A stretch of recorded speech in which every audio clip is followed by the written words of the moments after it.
আসসালামু আলাইকুম, কেমন আছেন আপনারা সবাই? আমার ইউটিউব ফ্যামিলিরা, আমার আপুরা ভাইয়ারা, আমার আঙ্কেল আন্টি সবাই কেমন আছেন? আপনাদেরকে আজকে আমার একটা নতুন ব্লগে আবারও স্বাগতম জানিয়ে আমি আমার ব্লগটা শুরু করতেছি। তো আজকে শুরুতেই বলি, আজকে একটা বিশেষ দিন, সেটা হচ্ছে আমার জন্মদিন। তো আসলে ছোটোবেলা জন্মদিনটা অন্যভাবে হতো, আর এখন জন্মদিনটা আসলে অন্যভাবে হয়। তো যাই হোক, শেয়ার করব সব কিছুই আপনাদের সাথে। তো এই যে দেখুন, আমার আব্বু আসলে তার জামাইয়ের হাতে এগুলো পাঠাই দিয়েছে। আমার আব্বু আসেনি, সে ওই মানে ফুলবাড়ি গেট থেকে হচ্ছে তার জামাইকে ডাকছে, বলছে যে আসো, এসে এইগুলো একটু নিয়ে যাও। তো আসলে সেগুলোই আপনাদের সাথে শেয়ার করতেছিলাম।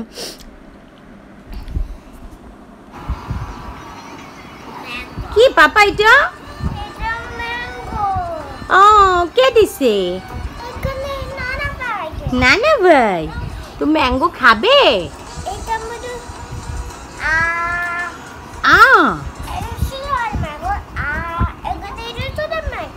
তাই, আমাকে একটু দাও ম্যাঙ্গো।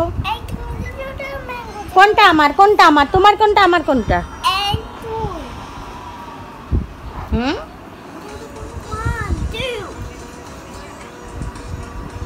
কয়টা ম্যাঙ্গো? আরো আছে ম্যাঙ্গো, এই দুইটা তোমার? এটা কি তোমার ম্যাঙ্গো? আপু, এই ম্যাঙ্গো কার? পাপা, পাপা শোনো, ম্যাঙ্গো কার? কি করছো? আমার তো দাও ম্যাঙ্গো। ম্যাঙ্গো মজা আব্বু, ইয়ামি ম্যাঙ্গো। আই ছেলে, কথা বলো। ম্যাঙ্গো মজা বাবা, ম্যাঙ্গো মজা মজা। এদিক তাকাও, মাম্মি কাছে তাকাও। ম্যাঙ্গো মজা মজা। আমার একটু দিবা? দিবা না? আমার একটু দিবা না ম্যাঙ্গো? আর এখানে দেখুন, আমার আব্বুর দেওয়া আম পেয়ে আমার ছেলে তো অনেক খুশি। তো আসলে ও অনেক খুশি। মুবাশিরা খাবে না ম্যাঙ্গো? যে আম কেটে দিই, আসলে মুবাশিরাকে সাধলাম, ও খাবে না, তো শুধু ছেলেকেই কেটে দিয়েছি। মুবাশিরা খাবে না, বলতেছে মামা আমি এখন খাবো না, পরে খাবো। তো দুপুরে রান্নার জন্য এই যে দেখুন চলে আসছে। আজকে হচ্ছে হাতে মাখায় গরুর মাংস রান্না করব। আমি কখনো এভাবে করিনি, তবে আমার নানি, আমার দাদি এভাবে করতো, আমি শুনেছি আমার আম্মুর কাছে। আমার আম্মু ও এভাবে করছে, এখন ওইভাবে করে না, মাঝে মধ্যে হয়তো করে, কিন্তু খুবই কম। বেশি আমাদের মশলা কষাই গোশটা রান্না করা হয়, হাতে মাখা রান্নাটা আসলে করে ওঠা হয় না। তো আমি ভাবলাম যে না, দেখি আমি একটু ট্রাই করি কেমন হয়। তো আসলে মাশাল্লাহ অনেক সুন্দর হয়েছিল, হাতে মাখা গোশটা অবশ্যই সুন্দর, কিন্তু এটা সবচেয়ে বেশি মজা লাগে আমার কাছে মনে হয়। যদি অনেক মাংস একসাথে রান্না করেন, তখন এটা যদি হাতে মাখায় রান্না করেন তাহলে অনেক মজা লাগে। যেরকম আমাদের বাসায় যখন কুরবানি দেওয়া হয়, তখন কুরবানির সময় আসলে আমার দাদা বাড়িতে অনেক লোক, আমরা সব অ্যাডজাস্ট মানে ফ্যামিলি, যেহেতু জয়েন্ট ফ্যামিলি, সবাই একসাথেই থাকি। তো কুরবানি যখন দেয়া হয়, তখন হয় কি যে সব মানে সবাই একসাথে হচ্ছে গোশটা একবারেই কিন্তু রান্না করা হয়। অনেক গোশ একসাথে রান্না করা হয়, যেরকম 20-25 কেজি গোশত আমাদের ঈদের দিন একবারেই ড্যাগের মতো করে সুন্দর করে হাতে মাখায় চড়ানো হয়। আসলে সেটাই অনেক বেশি মজা লাগে, মানে সেটা বারবার ভাজা, মানে ভাজা ভাজা হবে, জাল করা হবে, অনেক মজা লাগে। আর শুধু আমরা নিজেরা খাই না, আশেপাশেও আমরা দেই, আবার তাদেরকে কাঁচা মাংস তো দেই, আবার হচ্ছে আপনার রান্না মাংসও দেই আশেপাশে সবাই। আর সবাই আসলে আমাদের বাসায় সেমাই বলেন, তারপরে হচ্ছে গোশ বলেন, সবাই পছন্দ করে কম বেশি আশেপাশে, তো তাদেরকেও দেওয়া হয়। এই জন্য আসলে অনেক গোশ একসাথে রান্না করা হয়। তো আমি আজকে অল্প গোশই রান্না করতেছি, এখানে মনে হয় 1.5 কেজির মতো গোশ, 1.5 কেজির একটু বেশি হতে পারে, মানে আমি ঠিক জানি না। তো যাই হোক, আমি এখানে সব পদে মশলা দিয়ে হাতে মাখায় চড়াই দিব। এখানে আমি পেঁয়াজ দিয়েছি, রসুন দিয়েছি, আদা বাটা, ধনে বাটা, জোরে জিরা বাটা, তারপরে হচ্ছে হলুদের গুঁড়া, আর হচ্ছে আমি শুকনা ঝাল বেটে দিয়েছি।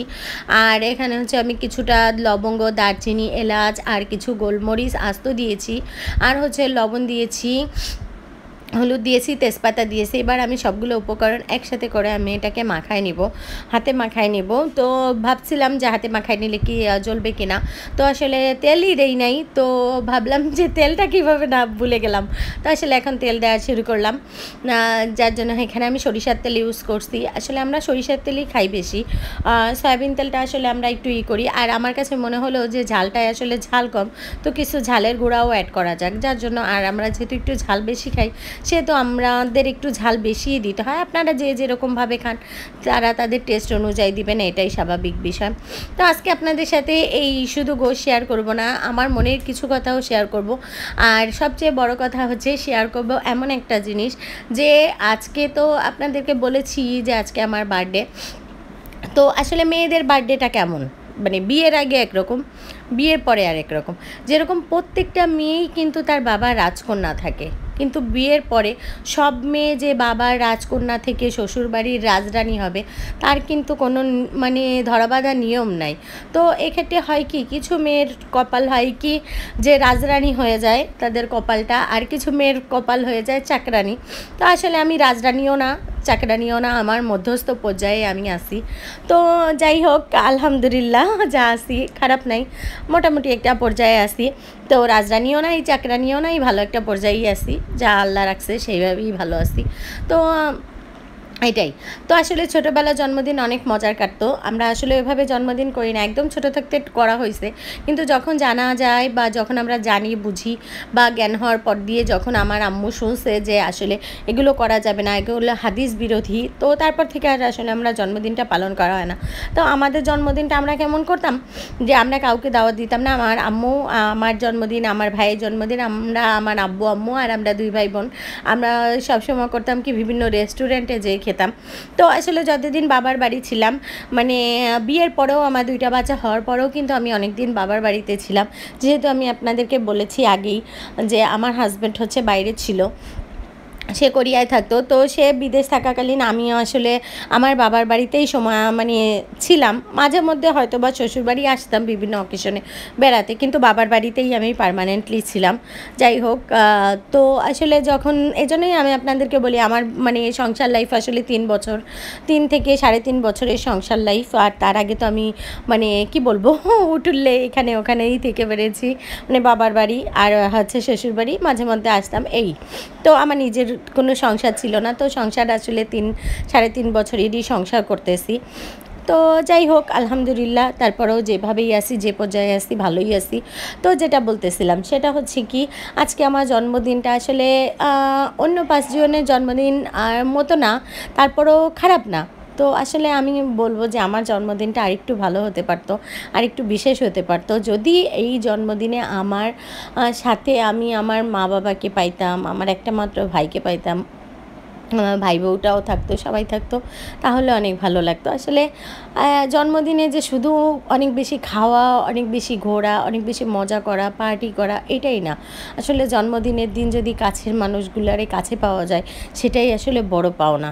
তো আসলে আমার তো একটাই ভাই, তো আসলে কথাগুলো আমি আপনাদের সাথে শেয়ার করতেছি, আপনারা বিশ্বাস করবেন কি না জানি না, আমার কিন্তু চোখ দিয়ে অলরেডি পানি পড়তেছে। আমার খারাপ লাগতেছে যে আজকের দিনে আমি যদি আমার আম্মু আব্বুকে বা আমার ভাইটাকে আমার কাছে পাইতাম, তাহলে আমার জন্মদিনটা আসলে অনেক ভালো যাইতো। আমার ভাই ছোট্ট থেকে, আমার ভাই তো আমার ছোট, তো আমার ভাই ছোটোবেলা থেকেই ওর পকেট মানি বাঁচায় বাঁচায় আমার জন্মদিনে আমাকেও অনেক কিছু গিফট দিত, বা ঈদের সময়ও আমাকেও অনেক কিছু খাওয়াইতো।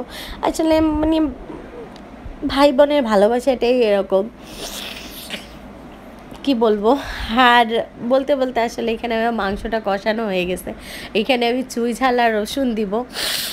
তো যাই হোক, আমি চুই ঝাল আর রসুনও দিয়ে দিয়েছি। এভাবেই আসলে আমি এটাকে কষায় কষায় বারবার পানি দিয়ে গরম পানি করে আমি বারবার পানি দিয়ে আমি রান্না করেছি, প্রেশার কুকারে দেই নাই, মানে একদমই সেই টিপিক্যাল নানি দাদিদের মতো করেই রান্নাটা করলাম। তো সেটাই আপনাদের সাথে শেয়ার করতেছি। আর যাই হোক, যা বলতেছিলাম, আসলে আমার আম্মু একটু অসুস্থ, সেও ডাক্তার দেখাতে আমার খালা বাড়ি গেছে। তো আর আব্বুও মানে একাই বাসায় আসে, আর আমার ভাই বউ তো চুয়াডাঙ্গাই। তো আসলে কেমন জানি একটা মানে খারাপ লাগতেছে। আর আম্মুকে আসলে আম্মু অনেক অসুস্থ, তো তাকে আসলে 9টা ডাক্তারের 9টা রিপোর্ট দিয়েছে, সেই রিপোর্টগুলো করায় ডাক্তার দেখাবে, তারপরে জানা যাবে যে কী সমস্যা। তো যাই হোক, এবারে বার্থডেটা খুব বেশি ভালো যাচ্ছে না, তারপরেও আল্লাহ যেইভাবে দিচ্ছে আলহামদুলিল্লাহ। তবে সবচেয়ে বেশি ভালো হতো যে কিছু খাই আর না খাই, যদি প্রিয় মানুষগুলার মুখটা যদি দেখতে পারতাম আজকের দিনে, সবার পাশে থেকে যদি একসাথে শেয়ার করতে পারতাম আজকের দিনটা, তাহলে হয়তো অনেক ভালো যেত। তারপরেও মাশাআল্লাহ যেভাবে গেছে, যেভাবে আসছে দিনগুলা, খারাপ না, ভালোই। তো এই যে দেখেন, আমি কি বলবো, তারপরেও আপনাদের সাথে মানে এটা শেয়ার করার পরেও আরেকটা কথা বলবো, সেটা হচ্ছে কি যে আমার মা হিসাবে একটা মা, আমি একটা মা, সেই হিসাবে আমার আজকে দিনটা অনেক স্পেশাল গেছে। যেহেতু আমি একটা মা, সেই হিসাবে বলছি।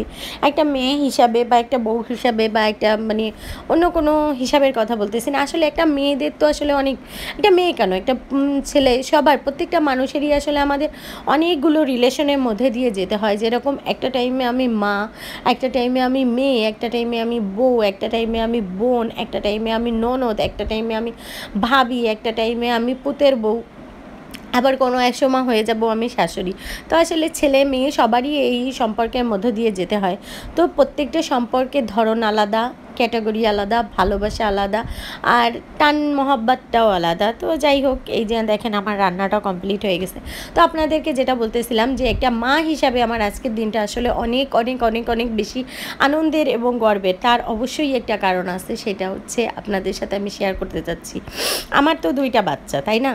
এই যে দেখুন, 2টা কেক দেখতে পারতেছেন। হয়তো বা এই কেকগুলো অনেক বড় না বা এর দাম অনেক বেশি না, তারপরও এই কেক 2টা কী বলেন তো? এটা আমার ছেলে মেয়ের ভালোবাসা। এটাই একটা মা হিসাবে আমার জন্য যথেষ্ট নয় কি? কারণ একটা সন্তান যখন তার নিজের খাওয়ার টাকা দিয়ে, মানে তার পাপা তাকে যে হাত খরচের টাকা দেয়, আমার ছেলে এবং মেয়ে, আমার ছেলে তো বোঝে না, আমার মেয়েই স্পেশালি, সে 2টা কেক নিয়ে আসছে, জেমস নিয়ে আসছে, চানাচুর পছন্দ করি, এগুলো নিয়ে আসছে আমার জন্য, আমার বার্থডে উদযাপন করবে।